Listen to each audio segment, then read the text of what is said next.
各位观众朋友，大家好，欢迎回到胡博士说中医，说说我们身边的本草。这一节呢，还是说说跟竹相关的这种草药。竹茹呢是桥本科植物，这个青甘竹、大头点竹或者淡竹的这种我们的这种茎干的中间的这种干燥的这一个层了。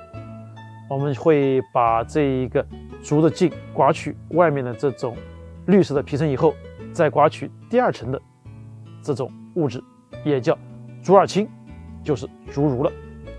竹茹呢，具有清热化痰、除烦止呕的效果的。常常我们是有这个热痰导致的这种痰热咳嗽、痰火加痰以及烦热呕吐的这种病症的治疗的。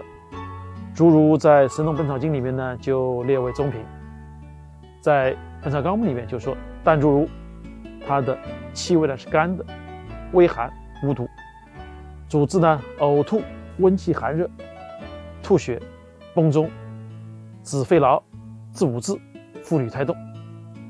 我们就说说有关的食疗方。第一个呢叫菊苗竹茹粥。首先呢，我们拿这个菊花苗30克，竹茹20克，我们的这种粳米60克。先讲这个菊花苗，竹茹呢，我们加水适量呢去煎煮，然后呢把渣滤过以后呢取汁备用，然后把我们的粳米在煮快熟的时候，我们再把这一些汁再倒进去，再煮透。这时候呢，我们再加少许的这种食盐去调味，每天早晚温服1次就可以了。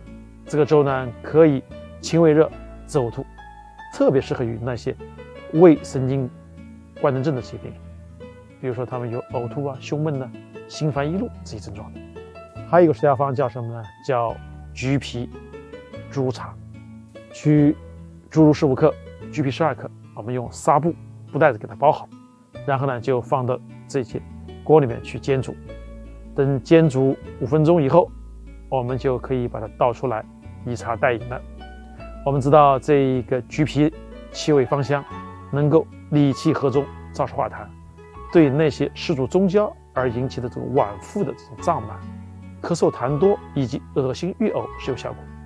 竹茹呢，它能够清热化痰、止烦止呕，能够降胃气、止恶力，所以两药合用呢，是在我们里面的这个温胆汤里面就得到很好的这种鉴定了。温胆汤呢，它是能够清热化痰、健脾利湿，主要是治疗那些痰热内郁、湿足困脾的。